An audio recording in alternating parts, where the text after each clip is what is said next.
Bueno, muy bien. Buenas tardes. Muchísimas gracias por la invitación a este gran evento. Es un foro extraordinario en una ciudad espectacular y un país al que le tengo muchísimo afecto.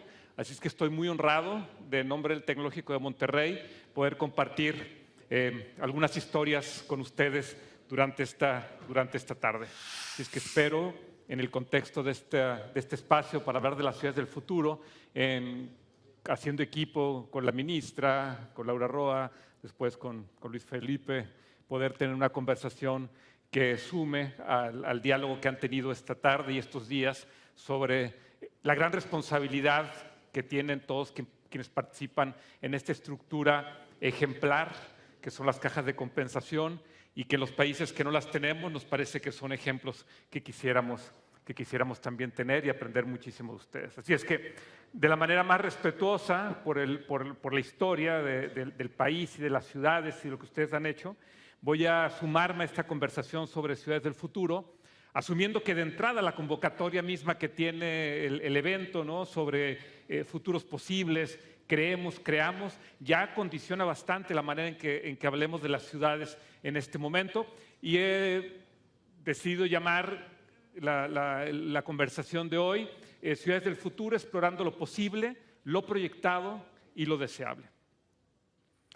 Hay una serie de preguntas básicas que nos haríamos cuando empezamos a hablar de las ciudades del futuro, ¿no? ¿Cómo serán estas ciudades? ¿Cómo viviremos juntos en ellas? ¿Qué cambios necesitamos para que esto ocurra, ¿no? Y bueno, quiero para empezar diciendo que justo el día de ayer se presentaba en Monterrey, en la Feria del Libro de Monterrey, el libro Ciudad sin muros, un libro que escribieron o que lideraron Sergio Fajardo y Alejandro Echeverry. Me hubiera encantado estar en Monterrey en la presentación de este libro. Ahora pero estoy mucho más contento de estar aquí, pero quiero decir que hablar de las ciudades del futuro tiene mucho que ver con esta construcción que en el pasado y en el presente se ha hecho en ciudades como Medellín. O sea, quiero plantear que el respeto que le tengo a las personas que han hecho estas historias y que de alguna manera también han sido muy inspiradoras para nosotros. Y lo que uno puede conversar en momentos como este tiene tanto que ver con las lecciones aprendidas en otras ciudades. Pero también hablar de las ciudades del futuro tiene que llevarte inmediatamente a referencias y a retos que terminan siendo bien importantes, ¿no? La imagen que ustedes están viendo ahí es una imagen de hace unos 15 años y es de mis hijos. Y en la época que yo estaba muy metido en los temas ciudadanos y que hicimos las primeras ciclovías ciudadanas, pues los invitábamos también a nuestros hijos a que formaran parte de estos ejercicios. Y me parece que esas son las ciudades del futuro, esta que podían construir o que puedan construir los niños y que con sus manos van labrando y van, digamos, dibujando el camino por el que más adelante les tocará caminar a ellos, pedalear a ellos, correr a ellos, ¿no? Y estas fueron las primeras ciclovías ciudadanas que se hicieron en México y que fueron impulsadas por ciudadanos, pero también con niños como mis hijos que tuvieron la posibilidad de vivir esa aventura. Y bueno, la historia que tiene que ver con las ciudades del futuro y de la que voy a hablar ahora, no es tan entretenida como la de nuestros escritores que estarán aquí mañana conversando, pero que sí tiene que ver con historias que son muy comunes para nosotros. La presidenta Laura Roa ya presentó algunos datos bastante importantes y reveladores sobre el futuro urbano, ¿no? Y que en términos generales tiene que ver con lo siguiente. O sea, imagínense, a lo largo de 60 años, en 1970, menos del 40% de la población vivía en ciudades, la mayoría rural. En el 2000 nos empezamos a acercar al 50%. En el 2008 fue esa fecha en que se dijo que por primera vez en el mundo había más personas viviendo en ciudades que en las áreas rurales, y finalmente se espera que en el 2030 sea el 60% y en el 2050 el 70%. Es decir, esto es un reto muy complejo porque cuando hablamos de las ciudades estamos hablando del planeta. O sea, el reto de las ciudades es en el fondo el reto planetario. Entonces, las ciudades del futuro, cuando hablamos de las ciudades del futuro, es mucho más allá de la tecnología y los modelos urbanos tradicionales. Las ciudades del futuro no son una utopía tecnológica. Hoy la mayoría de nuestras ciudades son informales y así seguirán siendo. Las ciudades del futuro, por lo menos de un futuro de 20, 30, 40 años, difícilmente moverán moverá el indicador de la informalidad que hasta hoy seguimos teniendo y que ha condicionado la manera en que hemos crecido y la que vamos a platicar. Las ciudades del futuro no van a ser estas, las ciudades del futuro no van a ser estas llenas de tecnología que veíamos incluso cuando éramos niños, con los que en México le llamábamos los supersónicos, ¿no? O estas imágenes fantasiosas que construyeron arquitectos, urbanistas, ¿no? Tratando de imaginar algo en lo cual no consideraron la otra ruta de las ciudades, ¿no? La ruta que iban construyendo quienes no encontraban en estas tecnologías la solución a sus necesidades. De alguna manera lo que nos ha pasado es lo que hace como 20 años decía Rem Koolhaas, un influyente arquitecto, urbanista, pensador, que decía que los profesionales de la ciudad somos como jugadores de ajedrez, que perdemos la partida con los ordenadores que nosotros mismos creamos. Y eso es lo que nos está pasando con las ciudades. De alguna manera tenemos este reto enorme de estar compartiendo de una manera bastante equivocada lo urbano con lo natural, ¿no? Lo informal con lo formal. Nuestras ciudades están marcadas por estas profundas divisiones y las profundas divisiones sociales, económicas, entre las personas, se han acrecentado hoy con estas divisiones también entre lo construido y lo no construido, entre lo urbano y entre lo rural, lo que llamamos también los ecotonos urbanos. El derecho a la ciudad, el derecho a vivir en la ciudad, es lo que de alguna manera debería motivar, ha motivado y debería de motivar las ciudades del futuro. O sea, ¿cómo podemos hacer para que la mayoría de las personas no vivamos fuera de la ciudad, ¿no? Lo que estamos viendo aquí es cómo hacemos que las personas, la mayoría de las personas que hoy están fuera de ese círculo que significa los servicios, la oportunidad de estar juntos, porque cuando decidimos construir ciudades, lo hicimos porque queríamos conversar y estar juntos hablando de lo que nos era común. Y encontrábamos que vivir en comunidad podía ser la mejor posibilidad y oportunidad que teníamos de fortalecernos. Así crecieron las ciudades. Lo que pasa es que hoy las ciudades nos han ido expulsando y no nos permiten estar en esos lugares. Por eso, la realidad es que hay una condición distinta que tiene que ver con lo que nos imaginamos o lo que idealizamos y lo que ocurre realmente en las ciudades. Hay un concepto que se manejó mucho después, sobre todo después de la pandemia o a partir de la pandemia, que desde antes se hablaba en el ámbito urbano, que era la proximidad y que tenía que ver o que tiene que ver con el tiempo. Ustedes habrán oído la idea de las ciudades de los 15 minutos, que ha tenido que ver con traer a la mesa de la conversación lo importante de distinguir como calidad de vida urbana la proximidad a los elementos que le dan sentido a que estemos viviendo en ciudades. Me refiero a educación, a ocio, al trabajo, a la vivienda, a encontrarnos, ¿no? Y a partir de eso es que hemos ido tratando de leer qué es lo que está pasando en nuestras ciudades.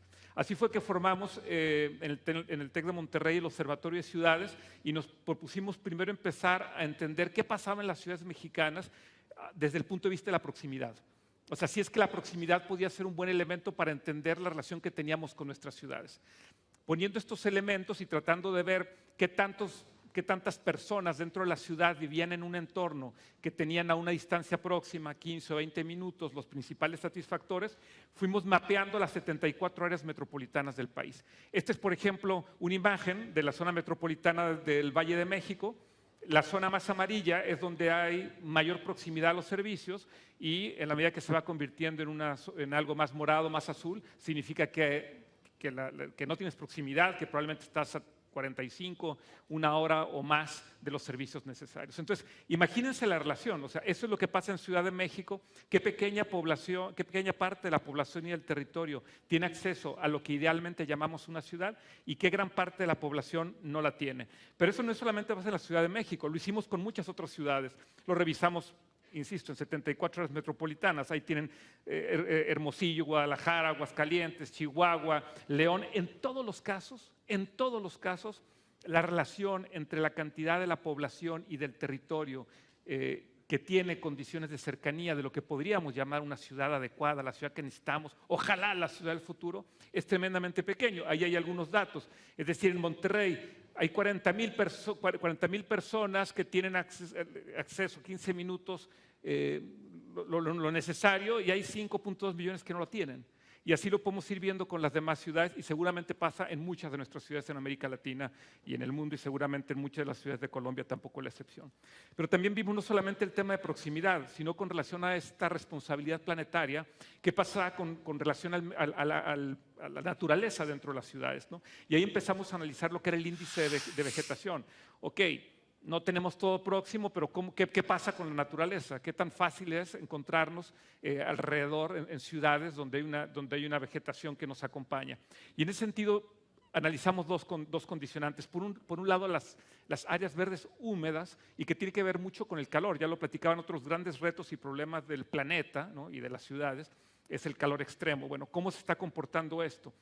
Veíamos, por ejemplo, el caso de Ciudad de México, cuando un porcentaje realmente pequeño del territorio tiene menos de una cuarta parte del territorio, tiene condiciones de manejo de áreas verdes y humedad que permite facilitar un clima mucho más agradable, mientras digamos eso, las áreas húmedas, las áreas verdes también están reguladas solamente en una parte de la ciudad. Digamos, menos de la mitad del territorio tiene condiciones de humedad y de vegetación adecuada y por lo tanto más del 70% de la población en Ciudad de México pues vive en áreas donde no hay posibilidades de aprovechar las condiciones naturales para mejorar la calidad de vida. Y eso también lo hicimos y se repite y se ha repetido en muchísimas de nuestras ciudades. Pongo algunos casos nada más, pero hemos estado estudiando todas las ciudades. Digamos, en ese sentido, la ciudad del futuro no es una imagen positiva solamente, sino también tiene que entenderse como un espacio de contradicciones y de aprendizajes. Si nosotros nos imaginamos, digamos, lo que va a pasar con el planeta y la relación que tiene con las megaciudades, estas han ido creciendo también, y esto es bastante importante. Nos hacía referencia, Laura, acerca del 3%, o sea, el 3% del planeta es donde vivimos, ¿no? Es la superficie que habitamos, mientras que estamos generando un porcentaje mayor al 70% de las emisiones. Bueno, ahora imaginemos que esto está creciendo, están creciendo las megalópolis y van a crecer principalmente megalópolis mayor, que tienen más de 10 millones de personas, y van a crecer principalmente en América Latina, en Asia, en África, en las próximas décadas. Y eso condiciona significativamente la manera en que vamos a vivir en estas ciudades. Si hemos vivido y si la mayor cantidad de la población vive hoy en la ciudad informal, imagínense lo que va a pasar cuando se dupliquen en los próximos 30, 40 años las megalópolis, que son precisamente las que no han sabido acercar y facilitar condiciones adecuadas para la población. Esto va a pasar en el 2030, esto va a pasar en el 2050 y gran parte de estas megalópolis se van a desarrollar dentro de lo que se conoce como en los países en vías de desarrollo o no desarrollados, es decir, todos aquellos países que tenemos severas complicaciones para resolver los problemas. Hoy se han platicado muchas de las rutas muy adecuadas que se han hecho en Colombia con el tema de la vivienda, siendo todavía un tema al que hay que seguirle poniendo mucha atención, pero muchísimos de nuestros países no estamos ni cerca de resolverlo. Ahora imaginémonos cuando dupliquemos, tripliquemos la población en las ciudades, no en los países en general, sino en las ciudades, porque la gente termina yéndose a las grandes capitales donde en teoría podría haber más alternativas y más soluciones. La segunda idea que quiero compartir relacionada con las ciudades del futuro tiene que ver con 3 ideas claves para hablar de las ciudades del futuro. Y para esto me voy a apoyar de los futuristas, ¿no? En el TEC creamos un laboratorio de futuros y eso nos permitió acercarnos a una serie de pensadores que han estado hablando y reflexionando en torno al futuro. Esto lo hicimos dentro de la Escuela de Diseño y ha sido muy interesante la manera en que ellos han contado, nos cuentan, y la manera en que nos acercamos a los retos del mundo privado, el mundo público, la estructura social bajo una mirada de lo que ellos llaman los futuristas, ¿no? Y en este sentido, este es el cono del futuro, que seguramente muchos de ustedes los conocen, y que lo que dice es que hay varios futuros, y en este sentido hay algunos que son posibles, probables, hay algunos que son deseables, y los que nosotros podemos ver son los que tienen que ver con seguir la ruta que estamos. Y en la medida que nosotros empezamos a acercarlo a lo probable o a lo deseable, empieza a estar en la parte del espectro que es menos fácil ver. La idea, dicen los futuristas, es que operemos ni siquiera con la ruta que ya va y que probablemente nos ha llevado a donde no queremos, y tampoco a la que no podemos ver, porque si no vamos a estar fantaseando todo el tiempo. Y me parece que aplica mucho para las ciudades en cuanto a la manera en que nos ponemos los retos y el espacio, digamos el espacio imaginario en el que nos movemos. Y en relación a eso, digamos, hay tres ideas que tendrían que ver con esta mirada de futuro. La primera es, el futuro no existe en singular, el futuro es plural, por lo tanto, el futuro no existe, o sea, hay muchos futuros, ¿no? Y eso también se convierte en una oportunidad, ¿no? No es que alguien va a ser el dueño del futuro ni tiene el dominio del futuro, sino que hay muchos futuros posibles, y eso, insisto, se convierte en una oportunidad. Imagínense, por ejemplo, esto, ¿no? Imagínense la mirada de futuros haciendo estos trayectos en el tiempo, ¿no? Esta imagen de 1916, ¿no? La comunicación y la manera de informarte en un espacio donde la movilidad y el uso del espacio público tenía que ver con los caballos y los carruajes. 100 años después, la información llega por un elemento tecnológico y desafortunadamente estas calles, este espacio público es tomado por los vehículos, pero esta imagen me pareció muy chistosa, ¿no? Esta idea, ¿no? Un poco hablando de ese tema del reto de los ordenadores y cómo vamos reaccionando frente a lo que pasa cuando al final abandonemos, y bueno, tiene mucho que ver precisamente con el libro ahora que mañana que va a estar acá Irene Vallejo sobre el valor de los libros, y bueno, serán nuestras máquinas probablemente las que mejor los valoren. Y hablar de los libros también significa hablar de la historia, hablar del espacio, hablar de muchas otras cosas. La segunda idea que tiene que ver con esta mirada de ciudades del futuro es que todos somos iguales ante el futuro. Es decir, si no hay un solo futuro, si hay muchos futuros y si no lo tenemos garantizado en el futuro, eso nos convierte, digamos, democráticamente en los mismos individuos frente a las posibilidades del futuro, porque cualquiera tenemos la posibilidad, nadie tiene garantizado el futuro, pero todos tenemos la posibilidad de mirar hacia él. Y en ese sentido, el tercer punto me parece que es el más interesante, que es, no podemos predecir el futuro, pero sí podemos influir en él. Y ahí está la gran oportunidad, y ahí está donde espacios como este y actividades como las que ustedes hacen, me parece que van delineando posibilidades del futuro que son bastante interesantes.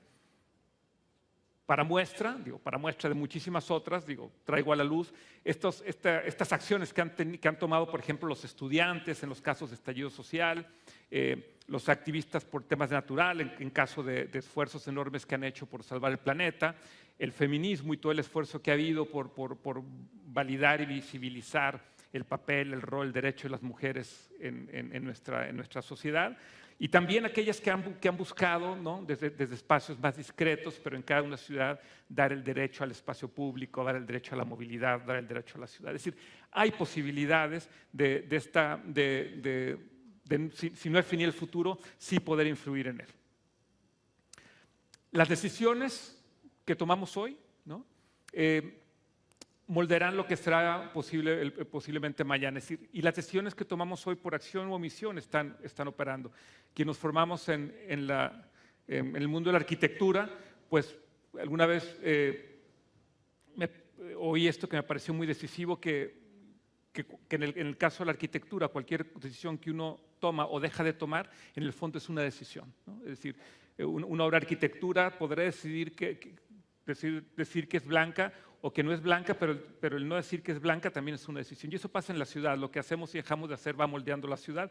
Y por lo tanto, también es importante que establezcamos y que asumamos que la colaboración sostenida en las ciudades es fundamental. Y lo decían en el panel hace un rato de líderes políticos, ¿no? sobre esta mala maña que tienen los políticos en nuestras ciudades y países de no reconocer los éxitos y los triunfos y los buenos caminos anteriores y tratar siempre de estar reinventando la rueda, ¿no? Entonces me parece que estos ejemplos, por ejemplo, este ejercicio que se hizo sobre construir sobre lo construido en unos aprendizajes entre Valparaíso y Medellín, o por ejemplo el trabajo que se ha hecho en las cooperativas, y traigo el caso de la cooperativa Vivienda La Borda, que me parecen casos muy interesantes para hablar de este tipo de ejercicios.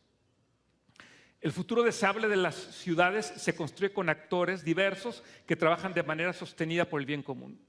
Cuando alguien me preguntaba cuál pensaba que era la ruta adecuada para hablar o para pensar de las ciudades que podrían ser después, me parece que la única ruta que conozco exitosa, ¿no? Tiene que ver precisamente con el trabajo colaborativo y el seguimiento de esfuerzos que se han hecho. No No podría haber otras rutas que no estén de la mano de un ejercicio de esa manera.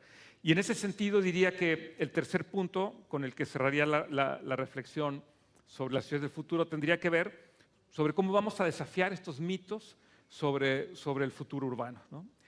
Y estos mitos pues tienen una relación muy fuerte entre lo que pasa entre los mitos y las realidades. Y uno tiene que ver con la ciudad infinita, porque la ciudad no es infinita. Ese es el gran problema. La ciudad no es infinita y eso es lo que tenemos que entender, y cuando el planeta nos lo está cobrando resulta muchísimo más complejo. Fíjense, por ejemplo, este es un estudio que hicimos también en las ciudades mexicanas que tenía que ver con dónde viven los niños de 0 a 5 años. De 0 a 5 años en las ciudades mexicanas, en dónde estaban viviendo. Estos mapas, uno de la zona metropolitana del Valle de México y el otro de Monterrey, están delineados los polígonos en rojo donde hay condiciones de proximidad adecuada.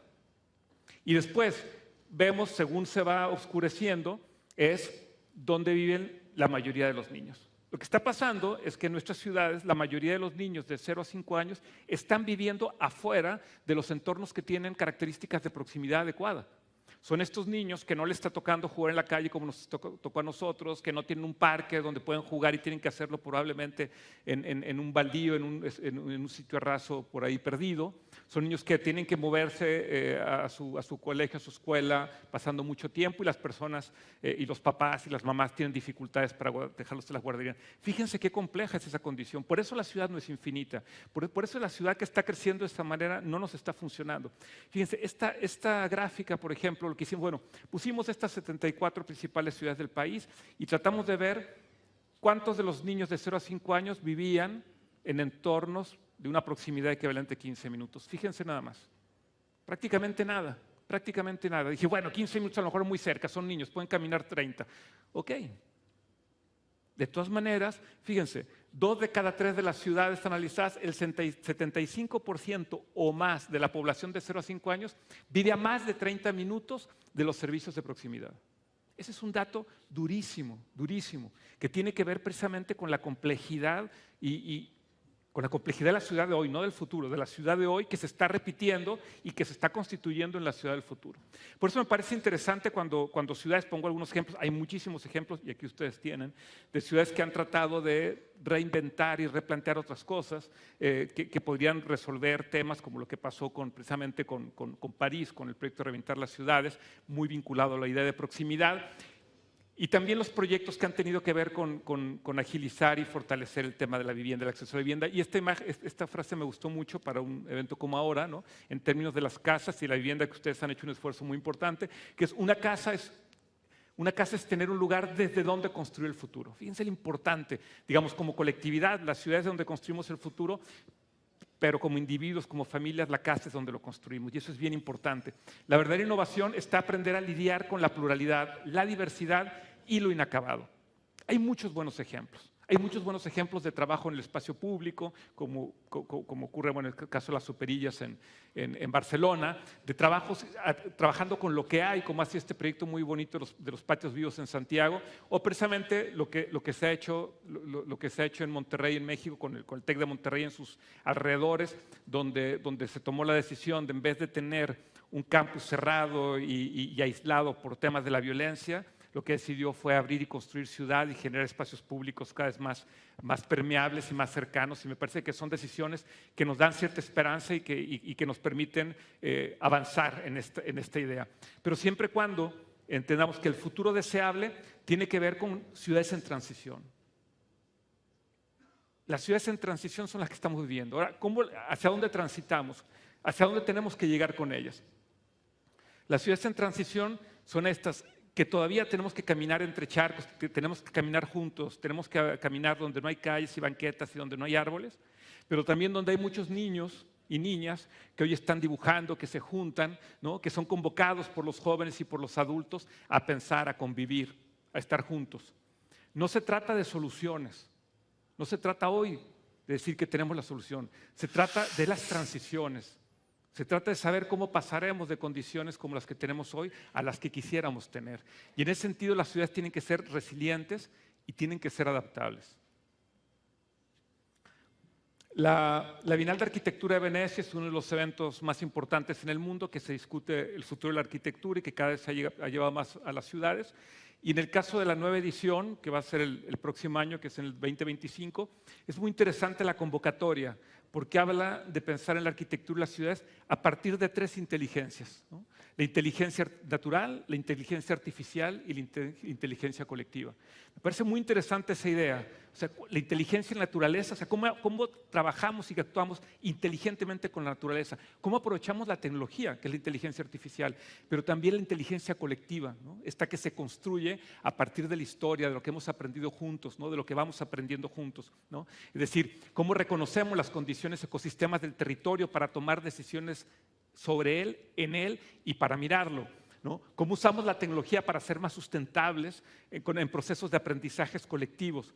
Y finalmente, cómo construimos con el menor impacto y en estructuras colaborativas. Eso me parece que son rutas y que son miras acerca de lo que podemos hacer hoy para que las ciudades de mañana, las ciudades del futuro, sean mucho mejor.